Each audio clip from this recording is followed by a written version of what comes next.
제9시쯤에 예수께서 크게 소리질러 이르시되 엘리 엘리 라마 사박다니 하시니 이는 곧 나의 하나님 나의 하나님 어찌하여 나를 버리셨나이까 하는 뜻이라. 아멘. 여러분들 대단하십니다. 3일째 빠지지 않고 계속 출석하시거든요. 수십 년 새벽 예배했던 목사들도 새벽 예배는 많이 힘든데 여러분들 정말 오랜만에 1년에 처음 하시는 분도 계실 텐데 특별 새벽 예배 때마다 오시는 분이 계시는데 참 대단하십니다. 근데 이제 기쁜 소식이 있습니다. 이틀밖에 남지 않았습니다. 잘 이겨내시기 바랍니다.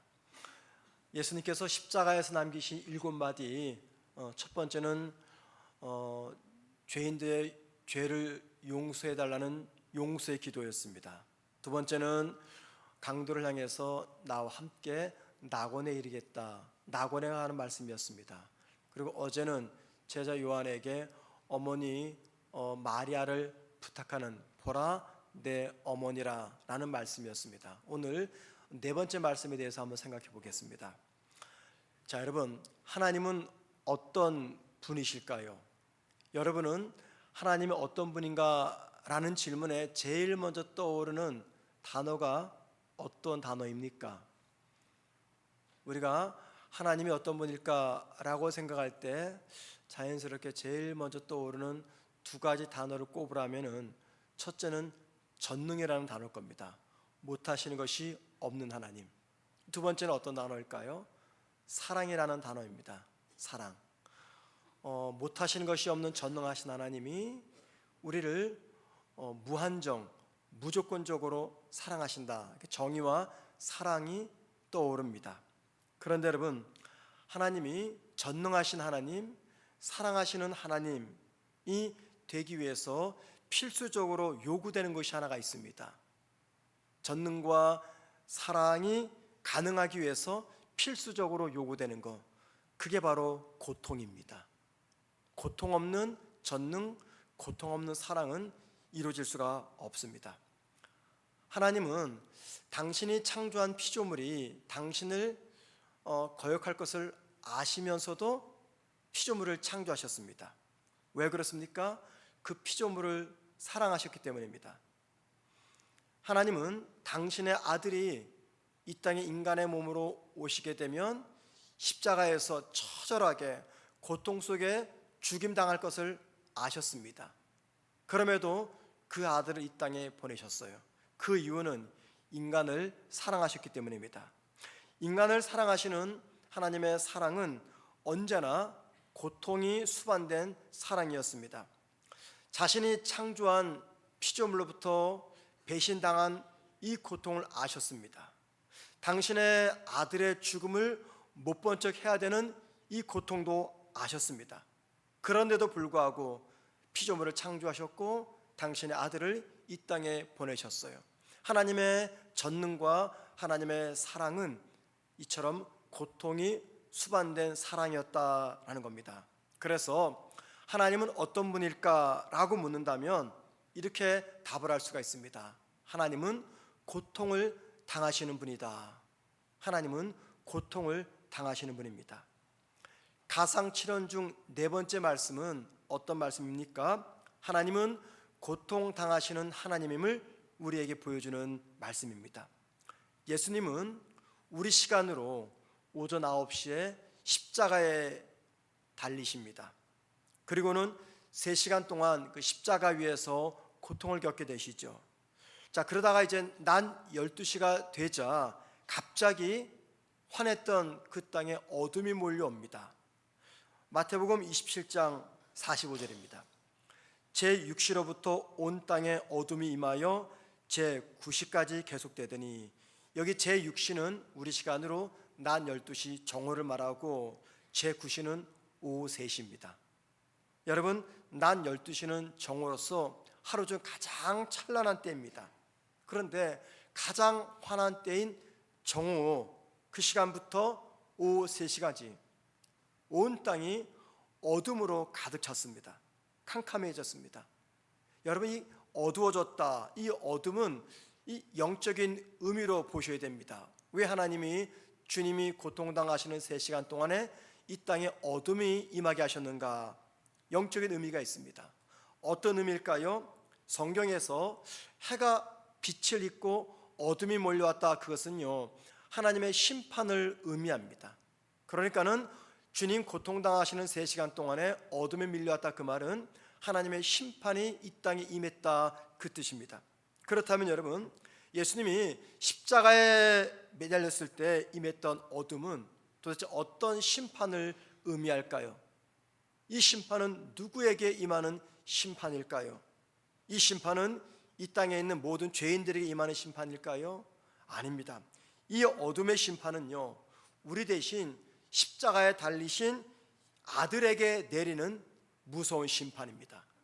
이 어둠의 심판은요 우리에게 주어지는 심판이 아니에요. 십자가에서 고통을 당하시는 심판을 내리시는 하나님의 아들을 향한 어둠의 심판이었습니다. 예수님은 십자가에 못 박히시는 이 순간 이 세상에서 가장 끔찍한 죄인이 되신 겁니다. 최악의 사기꾼, 잔인한 살인자, 강간범, 아동학대범 등과 같은 흉악범이 되신 겁니다. 그래서 성경은요 죄 없는 주님이 우리 위해서 가장 끔찍한 죄 덩어리가 되셨다라고 말합니다. 죄 덩어리가 되신 우리 예수님께 지금 하나님의 심판이 임하고 있는 것을 상징적으로 보여주는 것이 고난당할 때 임했던 3시간의 어둠입니다. 여러분, 고린도후서 5장 21절에 이렇게 말합니다. 하나님이 죄를 알지도 못하신 이를, 여기 죄를 알지 못하신 이 누굽니까? 예수님이죠. 그 다음 보세요. 우리를 대신하여 죄로 삼으신 것은, 우리를 대신해서 죄로 삼았다. 여러분, 하나님이 주님을 죄로 삼으셨대요. 이게 무슨 말입니까? 이 말은요 죄덩어리 또는 죄 그 자체로 삼았다. 그러니까 예수님은 저와 여러분을 위해서 끔찍하고 흉측한 죄 덩어리가 되신 겁니다. 그 죄 덩어리이신 주님에게 하나님의 심판이 내려오고 있는 거예요. 하나님은 죄에 대해서 심판을 하실 수밖에 없는 분입니다. 그래야 하나님의 속성이 성립이 되기 때문이죠. 그래서 비록 사랑하는 아들일지라도 죄 덩어리가 되신 예수님을 심판하셔야 됩니다. 그리고 주님은 십자가에서 인류의 죄를 대신해서 하나님의 심판, 고통을 당하시던 중 그 심판이 너무 고통스러워서, 너무 힘들어서, 너무 아파서 다음과 같이 절규하십니다. 오늘 본문입니다. 나의 하나님, 나의 하나님, 어찌하여 나를 버리셨나이까. 예수님은 자신과 하나님과의 관계를 다음과 같이 말씀하곤 하셨어요. 요한복음 11장 42절입니다. 항상 내 말을 들으시는 줄을 내가 알았나이다. 이게 무슨 말이냐면 주님이 고백하는 거예요. 하나님, 아바 아버지, 항상 내 말을 들어주신 거 참 감사합니다. 즉 하나님은 항상 주님의 말씀을 듣고 들어주셨어요. 평소 주님이 생각하시는 하나님은 당신의 말씀을 들어주시는 분입니다. 그런데 십자가에서의 지금 이 순간에는 하나님이 예수님의 절규, 나의 아버지, 나의 하나님, 어찌하여 나를 버리십니까? 라고 하는 예수님의 절규에 아무런 대답도 하지 않습니다. 왜 그럴까요? 그 이유는요 죄 때문입니다. 죄가 하나님과 주님 사이를 갈라 놓았기 때문입니다. 원래 하나님의 심판이 임하는 그 자리에는 누가 서야 되는 겁니까? 하나님의 저주의 심판이 임하는 그 십자가 자리, 어둠이 임하는 그 십자가 자리, 누가 있어야 되는 겁니까? 제가 있어야 되는 자리입니다. 여러분이 계셔야 되는 자리입니다. 왜 하나님은 인간이 서야 될 심판의 자리에 인간이 아닌 당신의 아들을 세우신 것입니까? 그 이유는요 주님만이 하나님의 무서운 심판을 감당하실 수가 있었기 때문입니다. 그리고 이 과정에서 주님은 하나님과의 단절로 인해서 끔찍한 지옥의 고통을 지금 경험하고 계시는 겁니다. 예수님이 십자가 위에서 경험하신 이 어둠은요, 장차 우리 하나님과 분리될 사람들이 경험하게 될 지옥의 고통을 의미합니다. 그리고 십자가 위에서 예수님의 외침, 나의 하나님, 나의 하나님, 어찌하여 나를 버리십니까? 라고 하는 이 외침은요, 주님께 돌아오지 않는 불신자들이 경험하게 될 마지막 상태를 의미합니다. 그런데 감사하게도요, 성도는 모든 죄의 값을 주님이 대신 치러주셨습니다.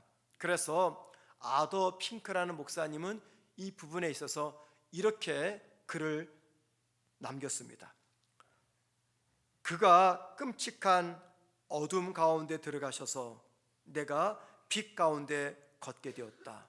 그가 진노의 잔을 드셔서 내가 기쁨의 축배를 들게 되었다. 그가 버림받아서 내가 사함을 받게 되었다. 예수님의 나의 하나님, 나의 하나님, 어찌하여 나를 버리십니까? 이 대목을 이렇게 설명해 놓았습니다. 그런데 여러분, 예수님의 탄식인 나의 하나님, 나의 하나님, 어찌하여 나를 버리셨나이까? 이 말씀은요, 예수님이 경험하신 처절한 이 고뇌만을 보여주지 않습니다. 주님의 이 절규는요, 고난 가운데서도 끝까지 하나님을 붙잡겠다는 주님의 믿음을 보여줍니다. 예수님은 십자가에서 죽으시면서 나의 하나님 어찌하여 나를 버리십니까? 라고 절규했어요. 그런데 이 절규는요, 절대 불신의 절규, 의심의 절규가 아니었습니다. 주님이 십자가에서 절규하는 그 순간 하나님은 어떻게 하셨을까요? 나의 하나님, 나의 하나님, 어찌하여 나를 버리셨습니까? 라고 절규하실 때 정작 하나님은 우리 주님으로부터 한 발자국 뒤로 물러나셨습니다. 외면하기 위해서. 그런데 우리 주님의 영혼은요, 여전히 하나님을 향하고 있었습니다. 하나님은 한 발자국 뒤로 물러서셨지만은 우리 주님은 더 가까이 하나님 앞으로 나아가셨습니다. 어찌하여 나를 버리십니까? 라고 하는 주님의 질문에 그 누구도 대답하지 않았습니다. 주님이 묻습니다. 하나님, 왜 나를 버리십니까? 하나님도 대답하지 않고 제자들도 대답하지 않고 천사들도 대답하지 않았습니다. 그런데 놀랍게도 우리 주님은 당신이 묻는 이 질문에 스스로 답을 알고 계셨습니다. 스스로 이 질문에 대답하셨어요. 그 증거가 무엇이냐면 주님이 나를 버리셨습니까? 라고 외치셨던 그 말씀을 우리 주님이 시편 22편에서 가지고 인용하셨기 때문입니다. 여러분, 시편 22편은요 다윗이 지은 시예요. 한번 시편 22편 1절과 2절 보십니다. 내 하나님이여, 내 하나님이여, 어찌 나를 버리셨나이까? 지금 주님이 십자가상에서 네 번째 남기시는 말씀이잖아요. 이 말씀을 인용한 겁니다. 계속 보세요. 어찌 나를 멀리하여 돕지 아니하시오며 내 신음소리를 듣지 아니하시나이까? 내 하나님이여, 내가 낮에도 부르짖고 밤에도 잠잠하지 아니하오나 응답하지 아니하시나이다. 이 말씀은 다윗이 하나님을 향한 처절히 외치는 다윗의 절규입니다. 다윗은 하나님의 자신을 버린 것 같고 멀리 계셔서 돕지 않는 것 같고 신음소리도 듣지 않는 것이라고 그런 생각을 하는 상황을 만난 적이 있었습니다. 그때 그는 하나님을 계속 찾았습니다. 그 이유는 모든 상황상 하나님이 자신을 버린 것 같은 그런 상황이었지만 그래도 여전히 다윗은 하나님을 믿었기 때문입니다. 상황상 누가 봐도 하나님이 다윗을 버린 겁니다. 상황상 하나님은 다윗을 떠난 겁니다. 많은 사람들이 그렇게 생각하고 다윗조차도 그렇게 생각할 수 있는 그런 상황이었어요. 그런데 다윗이 무엇이라고 고백합니까? 하나님이 떠난 것 같은, 하나님의 자신을 향해서 뒷걸음치는 것 같은 그런 상황이었지만 하나님, 하지만 나는 당신이 내 곁에 계신 것을 믿습니다 라는 이 믿음을 가지고 하나님 나를 왜 버리십니까? 라는 절규를 하고 있었던 겁니다. 예수님이 십자가에서 이 말씀을 인용하셨어요. 왜 인용하셨을까요? 주님도 다윗 같은 마음으로 하나님 앞에 나아가고 있음을 말씀하기 위해서입니다. 정황상 그렇잖아요. 상황상 하나님이 주님을 버렸잖아요. 한 발자국 하나님은 주님으로부터 뒤로 물러나셨습니다. 하지만 우리 주님은 그 가운데서도 하나님이 나와 함께 계시다라고 고백했던 다윗처럼 그 믿음을 가지고 하나님 앞으로 나아갔습니다. 그래서 어찌하여 나를 버리십니까? 이 절규는요, 하나님이 나를 버렸다라는 절규가 아닙니다. 하나님 나를 버릴 것 같은 그런 상황 속에서도 나는 여전히 내 곁에 계신 하나님을 믿습니다. 그 고백적 표현입니다. 시편 22편은 계속해서 다음과 같이 말합니다. 4절 5절입니다. 우리 조상들이 주께 의뢰하고 의뢰하였으므로 그들을 건지셨나이다. 그들이 주께 부르짖어 구원을 얻고 주께 의뢰하여 수치를 당하지 아니하셨나이다. 이 말씀은요, 다윗이 들려주는 이야기입니다. 다윗이 이런 얘기를 합니다. 우리 조상들이 고난을 만났을 때 하나님을 신뢰함으로 건짐을 받았습니다. 이 지금 과거 이야기를 합니다. 이게 무슨 말이냐면 이런 말이에요. 하나님이 듣지 않으신 것 같은 순간에도 하나님께 구원 부르짖어서 구원을 경험했던 우리 조상들의 과거 이야기가 있습니다. 그를 이야기합니다. 주님이 십자가에서 고통을 당하면서 시편 22편을 인용하면서 하나님께 호소했던 것은요, 주님 역시 비록 하나님이 당신을 버린 것 같은 큰 고통을 당하고 있지만 결국은 하나님이 당신을 십자가의 고통에서 건지실 것을 믿었다는 겁니다. 마치 다윗이 그의 조상들이 극한 시련 가운데서도 하나님을 믿음으로 하나님께서 그들을 건지신 것처럼 우리 주님이 그 믿음을 가지고 십자가의 고난 중에서 하나님께 부르짖었다, 그 말입니다. 그렇기 때문에 여러분, 나의 하나님 나의 하나님 어찌하여 나를 버리십니까? 라고 하는 이 호소는요, 불신앙의 호소가 아니라 믿음의 호소입니다. 자, 그래서 여러분, 우리 주님의 이 절규 통해서 우리의 고난을 대하는 자세가 어떠해야 되는가를 생각해 볼 수가 있습니다. 인생에서 모든 사람들이 겪는 게 있죠. 모든 인간의 유일한 공통점, 모든 사람들이 겪는 거, 그게 무엇입니까? 고난과 어려움입니다. 이건 모든 인생들의 공통점입니다. 누구를 막론하고 고난과 어려움을 겪습니다. 그런데 고난을 대하는 자세는요, 사람마다 각자 다릅니다. 어떤 분은 고난 가운데 하나님을 원망하거나 하나님께 불평합니다. 어떤 분은 고난 가운데 절망하고 염려하고 포기합니다. 그런데 어떤 분은 고난 가운데 놀라운 믿음의 능력을 발휘합니다. 고난이 너무 아프고 힘들어서 고난 중에 살려달라고 절규하면서도 고난 너머에 있는 하나님의 크신 뜻과 섭리를 바라보고 믿으면서 고난 중에 자신의 인생을 하나님께 전적으로 맡깁니다. 이런 분은요, 고난 가운데서 더욱더 연단되어서 마침내 정금같이 나오게 됩니다. 예수님이 우리에게 많은 약속을 하셨어요. 그 약속 중에 이런 약속을 하셨습니다. 요한복음 14장 18절이에요. 내가 너희를 고아와 같이 버려두지 아니하고 너희에게로 오리라. 주님이 저와 여러분을 고아처럼 버리지 않고 우리에게 찾아오신다라는 약속입니다. 여러분, 성경에서 하나님의 가장 큰 관심과 사랑의 대상자가 누군지 아십니까? 고아와 과부입니다. 왜 그럴까요? 고대 시대에 고아와 과부의 삶이 가장 힘들었기 때문입니다. 그래서 고아와 과부는요, 성경에서 시련과 고난의 대명사입니다. 자, 그런데 주님이 우리에게 어떤 약속을 하고 계시는 겁니까? 하나님께서 고아를 늘 돌보시는 것처럼 저와 여러분을 어떤 시련 가운데서도 혼자 두지 않겠다라고 약속을 하고 계신 거예요. 이 말은요, 어떤 시련 가운데서라도 내가 혼자다라는 생각을 하지 말라는 겁니다. 우리 하나님이 절대 고아를 버려두지 않는 것처럼 우리와 함께하겠다 말씀하셨기 때문에 어떤 시련 가운데서도 내가 혼자 남았다라는 생각을 하지 말라는 겁니다. 또는 어떤 고통 가운데서도 내가 하나님 앞에 버림받았다라는 생각도 하지 말라는 것입니다. 왜 그럴까요? 왜 어떤 시련 가운데서도 내가 혼자 남았다라고 생각하지 말고 어떤 고통 가운데서도 내가 버림받았다라고 생각하지 말라고 말씀하고 있는 것입니까? 그 이유가 무엇 때문일까요? 주님이 저와 여러분 때문에 버림받으셨기 때문에 우린 절대로 버림받을 수가 없다는 겁니다. 주님이 먼저 저와 여러분을 대신해서 하나님께 버림받으셨어요.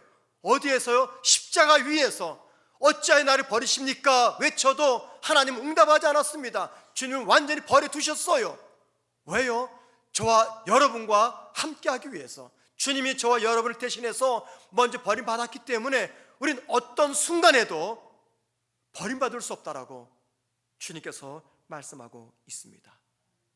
그런데 여러분, 하나님이 우리를 고아처럼 버려두지 않겠다라고 약속하셔도, 아무리 큰 고통을 만나도 함께하겠다 약속하셔도 우리가 그 약속을 믿지 않으면 아무 소용이 없습니다. 하나님이 어떤 순간에도 나와 함께 하심을 믿으셔야 됩니다. 어찌하여 나를 버리십니까? 라고 절규하더라도 하나님이 나와 함께 하심을 믿는 믿음을 가지고 절규하셔야 됩니다. 예수님이 우리 위해서 먼저 십자가에서 버림받으셨기 때문에 우린 절대 버림받을 수 없는 존재가 되고 말았습니다. 그렇기 때문에 내 삶에 어두운 밤이 찾아와도 하나님이 나를 심판하시는구나, 하나님이 나를 괴롭게 만드시는구나, 하나님이 나를 고통스럽게 만드시는구나 라는 생각이 들어도 끝까지 하나님을 신뢰하셔야 됩니다. 여러분, 언제 하늘의 별이 가장 빛나는지 아십니까? 언제 하늘의 별이 가장 찬란하게 보일까요? 그때는 어둠이 짙어질수록, 어둠이 깊어질수록 그러면 별은 더욱더 빛나게 보입니다. 이게 무슨 말입니까? 내 인생에 닥친 시련의 밤이 깊으면 깊을수록요, 하나님에 대한 나의 믿음은 더욱 찬란하게 빛을 발하게 됩니다. 성도의 삶의 목적이 무엇입니까? 이 땅에 하나님 보여주는 선교적 삶을 살아내는 것입니다. 그런데 우리의 선교적 삶을 방해하는 것이 무엇일까요? 인생에 찾아온 고난입니다. 그런데 여러분, 이 찬란한 믿음은요, 고난 중에서도 선교적 믿음을 살게 만들어줍니다. 믿음이 없으면요, 만사 형통하는 삶을 살아도 결코 선교적 삶을 살아내지 못합니다. 여러분, 고난이 내 인생을 망치는 게 아닙니다. 고난이 내 믿음을 떨어뜨리는 것이 아닙니다. 고난이 내 사명을 훼손시키는 것이 결코 아닙니다. 믿음 없음이 나를 무너지게 만들고, 믿음 없음이 내 인생의 기초를 흔들게 만들고, 믿음 없음이 내가 선교적 삶을 살지 못하도록 방해하는 겁니다. 중요한 게 무엇입니까? 믿음입니다. 어찌하여 나를 버리십니까? 라는 이 절규 속에서도 믿음을 붙잡는 성도들이 결국은 찬란한 인생을 만들어가고, 그런 성도들이 내 곁에서 나와 동행하시는 하나님을 만나게 됩니다. 그리고 어찌하여 나를 버리십니까? 라는 이 고통의 상황 속에서도 믿음을 붙잡는 성도들이 이 땅에서 하나님을 보여주는 선교적 삶을 살아낼 수가 있는 겁니다. 오직 믿음입니다. 믿음이 저와 여러분의 인생의 정답입니다. 믿음 붙잡고 살아가는 우리 모두 되기를 주의 이름으로 축원을 드립니다.